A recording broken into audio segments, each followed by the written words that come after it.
Pada video kali ini, Mimin akan membahas mengenai senjata jenis sniper rifle produksi dalam negeri yang menjadi senjata andalan bagi pasukan TNI.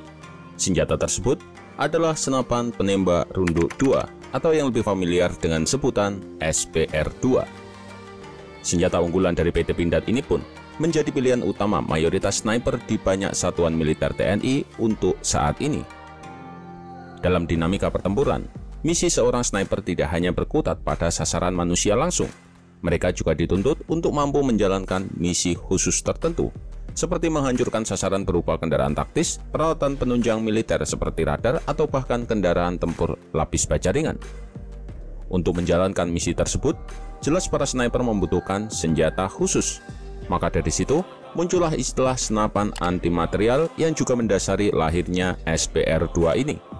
Dan untuk lebih jelasnya, simak terus pembahasan video ini hingga akhir.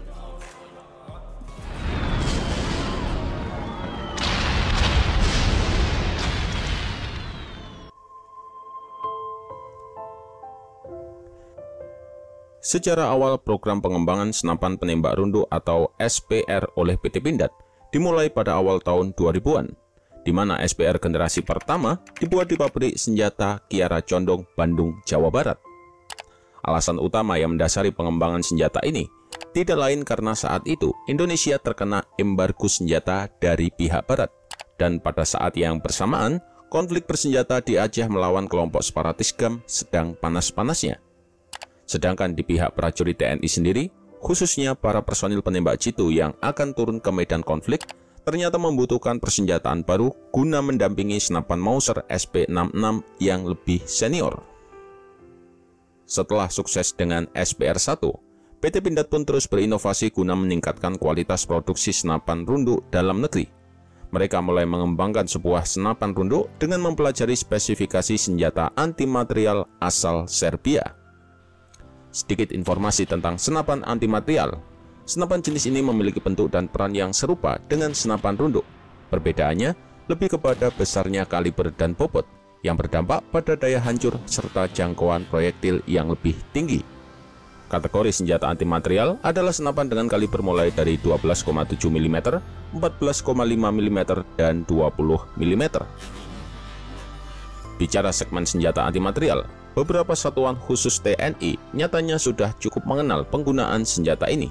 Sebut saja HLKT-2 12,7 mm yang digunakan oleh Den Bravo 90 Paskas, kemudian Truvelo 12,7 mm dan Denel NTW-20 dual kaliber 20 mm atau 14,5 mm yang dipakai oleh Taifib Marinir dan Kopaska TNI Angkatan Laut.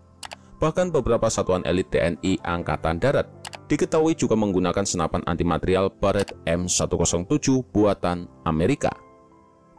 Kembali mengenai senapan runduk SPR, setelah memakan waktu pengembangan lebih dari 5 tahun lamanya, tepatnya di tahun 2007, secara resmi PT Pindad berhasil memperkenalkan senapan anti material SPR-2 kepada Wakil Presiden Yusuf Kala saat itu. Pindad SPR-2 sendiri memiliki bentuk yang cukup modern. Desainnya menyerupai senapan runduk M93 Black Arrow kaliber 12,7 mm buatan Serbia, karena memang Black Arrow menjadi dasar perancangan bagi PT Pindad dalam menciptakan senapan anti material andalannya tersebut. Dengan bobot yang lumayan berat, yaitu total berat mencapai 19,5 kg, senapan ini cenderung lebih berat jika dibandingkan dengan sniper rifle sejenis. Kemudian untuk dimensinya sendiri, ia memiliki panjang keseluruhan 1755 mm, sedangkan untuk barelnya saja sepanjang 1055 mm dengan 8 guratan alur. Lanjut pada bagian mekanismenya, SPR-2 dirancang dengan menganut mekanisme dari senapan Mauser. Ia termasuk dalam jenis senapan bolt action rifle seperti halnya senapan penembak jitu lainnya, di mana bagian ball carrier dioperasikan secara manual dengan cara menggesernya. Ciri-cirinya dapat dilihat dari penggunaan dua lak pengunci pada ball carrier, satu di depan dan satu di bagian belakang. Penggunaan dua lak ini sangat memungkinkannya untuk bisa menggunakan peluru bertekanan sangat tinggi. Untuk amunisinya sendiri, SPR-2 menggunakan amunisi kaliber 12,7 x 99 mm dengan berbagai tipe amunisi.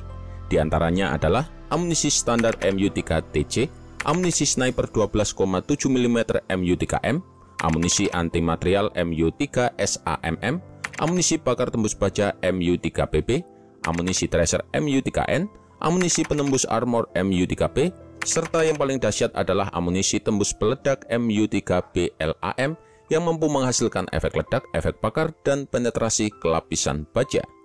Kabar baiknya, beberapa amunisi SPR2 tersebut telah diproduksi secara mandiri oleh PT Pindad di Turen, Jawa Timur. Lanjut pada sistem reload, amunisi SPR2 dapat dimuat dalam magasin berkapasitas 5 butir peluru dan posisinya sendiri berada di bagian bawah receiver.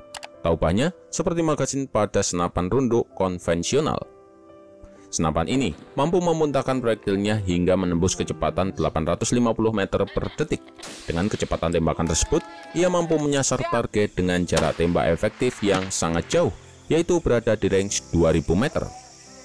Jarak efektif yang sangat jauh tersebut mampu diperoleh dengan didukung dengan fitur unggulan lainnya, seperti alat bidik optik dengan tingkat pembesaran 2,5 sampai 10 kali, serta ditambah dengan komponen lain seperti muzzle brake untuk mengurangi gaya tolak balik atau recoil. Ia juga dilengkapi dengan bipod dan monopod yang dapat diatur ketinggiannya. Bahkan, PT Pindad juga telah menyiapkan alat peredam khusus, sehingga bisa mengurangi hingga 60% efek suara tembakannya. Menurut penuturan salah satu staf PT Pindad dalam salah satu uji coba lapangan, senapan ini mencapai performa yang sangat memuaskan. Di antaranya ia mampu menembus lapisan baja setebal 10 mm dari jarak tembak 2 km. Pencapaian tersebut sontak membuatnya mampu mengungguli tingkat efektivitas dari beberapa senjata pesaingnya, seperti Torvelo dan Black Arrow yang ternyata gagal menembus baja setebal 10 mm dari jarak tembak yang sama. Dengan daya rusak yang begitu tinggi, SPR2 tentu bisa menjadi momok yang menakutkan bagi kendaraan tempur sekelas APC. Bahkan material lambung kapal pun bisa dijebolnya dengan mudah. Melihat kemampuannya yang begitu unggul, terutama saat digunakan dalam misi khusus yang dituntut untuk bisa digunakan secara efektif dalam peran anti-material, maka tak heran jika terdengar kabar bahwa unitnya dijual oleh PT Pindad dengan harga yang sangat fantastis. Kabarnya, satu unit SPR2 dibanderol dengan harga 300 juta rupiah. Tentu saja, harga tersebut telah mewakili kualitasnya, namun senjata ini tidak dijual untuk sipil. Sedikit informasi tentang varian lain seperti SPR2 dan varian yang terbaru yaitu SPR4, mungkin akan Mimin ulas di konten selanjutnya jika banyak dari kalian yang menginginkan.